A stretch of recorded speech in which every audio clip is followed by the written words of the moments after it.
कर्ण और जब अर्जुन के बीच में महायुद्ध हुआ तो जो कि कर्ण था उसका पहिया जो होता है वो जमीन में धंस जाता है।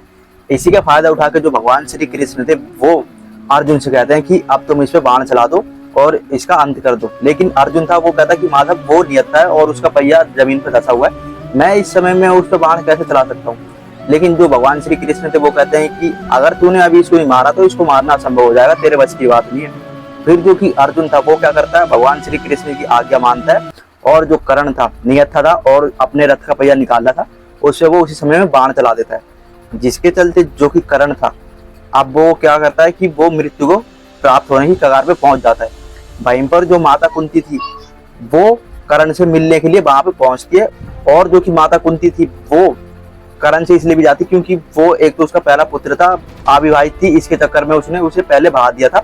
जिसके चलते जो माता कुंती थी वो कर्ण से मिलने के लिए पहुंचती है।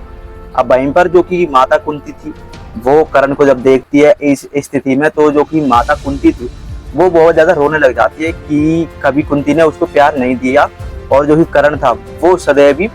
लड़ता रहा है अपनी इस चीज को लेके कि जो कि कर्ण है वो समानता चाहता था जिसको लेके वो लड़ता रहा हमेशा से। लेकिन जो कि पांडव थे अब वो भी कुंती माता के साथ में आए हुए थे और जो कि कुंती थी वो जब कर्ण के सर पे रो रही थी तो जो कि पांडव थे और जो युधिष्ठिर थे वो अपनी माता से सवाल पूछते हैं कि तुम इसको देख के क्यों रो रहे हो, ये तो वैसे भी हमारा सबसे बड़ा शत्रु था, इसने हमेशा ही आपके पुत्रों का वध करना चाहे। वहीं पर जो कि कुंती थी वो कहती है कि अभी तुम इसके बारे में अच्छे से नहीं जानते हो क्योंकि कुंती ने किसी को बताया भी नहीं था। वहीं पर जो युधिष्ठिर थे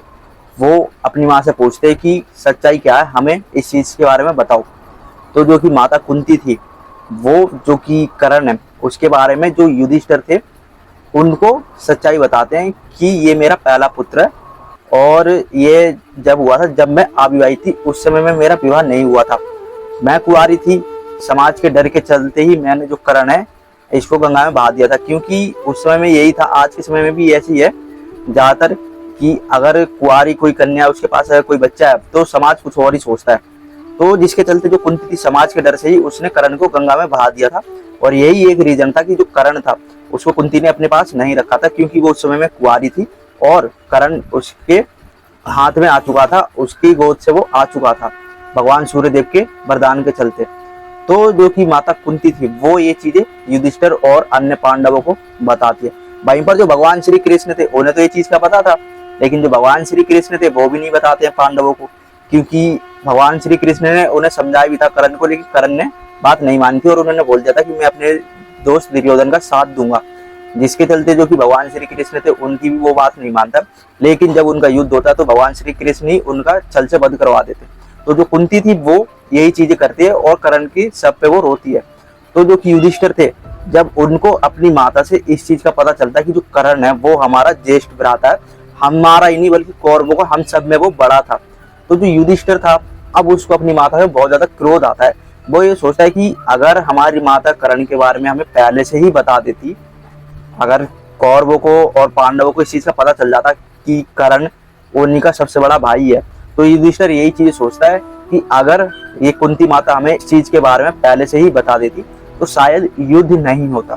क्योंकि दुर्योधन भी शायद युद्ध नहीं लड़ता क्योंकि उसे पता चल जाता ये हमारा सबसे बड़ा भाई है, दोस्त तो था ही था दुर्योधन का। तो वो युधिष्ठिर यही चीजें सोचता है कि अगर ये चीजें हमें पहले पता चल जाती तो शायद ये युद्ध नहीं होता और जो इतने सारे सैनिक मरे हैं इस युद्ध में वो भी शायद नहीं मरते। तो जो युधिष्ठिर था वो इस चीज को लेकर अपनी माता से चिढ़ जाता है और जो कि माता कुंती थी वो उनको ये श्राप दे देता है कि आज के बाद कोई भी स्त्री कोई भी रहस्य को ज्यादा समय तक अपने भीतर नहीं छुपा सकेगी, जिसके चलते जो हमारे इसमें कहते हैं ना कि स्त्रियों के पेट मतलब बातें पचती नहीं है, तो वो यही चीज हुआ है कि जो युधिष्ठिर थे उन्होंने ये श्राप दे दिया था कि आज के समय में जो भी स्त्रियां और उस समय में उसने जो श्राप दिया था वो शायद आज के समय में लागू हो चुका है। तो युधिष्ठिर ने यही श्राप दिया था कि जितनी भी स्त्रियां हैं उनके पेट में आज के समय के बाद कोई भी बात ज्यादा देर के लिए नहीं पचेगी, क्योंकि युधिष्ठिर को उस समय झटका सा लग गया था और पांडवों को भी झटका लगा था कि यार हमारी माता ने हमारे बड़े भाई के बारे में छुपा कर रखा और जब वो मर गया उसके बाद ही हमें इस चीज का पता चल रहा है। तो जो युधिष्ठिर थे वो यहाँ से जो कि माता कुंती थी उनको भयंकर श्राप दे देते हैं और जिसके चलते जो कुंती थी उसको देखो पश्चाताप तो होता है कि कर्ण मरा है, अगर मैं बता देती शायद तो ये युद्ध नहीं होता, लेकिन उसकी भी देखो कोई गलती नहीं थी। मैं तो देखो उसको सही मानता हूँ अपनी जगह में, क्योंकि जो माता कुंती थी वो उस समय में कुंवारी थी और जो कर्ण था वो उनके गोद में था, उनके हाथों में था। तो अगर कुंवारी कन्या के हाथों में कोई बच्चा अगर कोई समाज देखता उस समय में, तो वो उस स्त्री को गलत ही ठहराता। तो जिसके चलते जो माता कुंती थी उन्होंने कर्ण को भगा दिया था। और जब माता कुंती कर्ण के सब पे विलाप करती है, रोती है, तो जो कि युधिष्ठिर थे उनसे पूछने के बाद पता चलता है कि ये तो राधे है ही नहीं, ये हमारा ही भाई है, क्योंकि कुंती बताती है ये राधे नहीं है, ये कौनते ही है, मतलब ये मेरा ही पुत्र है। तो युधिष्ठिर को इस चीज का बहुत बुरा लगता है, पांडव को ही बुरा लगता है, लेकिन जो युधिष्ठिर थे अब वो भड़क जाते अपनी माता पे कि यार इन्होंने इतना बुरा कर दिया है, और अगर ये पहले बता देती तो शायद ये युद्ध नहीं होता। जिसके चलते जो युधिष्ठिर थे उन्होंने जो कि माता कुंती थी उनको श्राप दे दिया कि आज के बाद कोई भी स्त्री ज्यादा देर तक अपने भीतर कोई भी रस नहीं रख पाएगी। तो यही कारण था कि जो युधिष्ठिर थे उन्होंने माता कुंती को श्राप दिया था, वो भी इतना भयंकर, और उस कुंती के श्राप को उन्होंने सारी नारी जाति को ही दे दिया था कि कुंती के चलते ही जो सारी नारी जाति है उनके पेट में आज के बाद से कोई भी बातें ज्यादा देर के लिए नहीं रहेगी।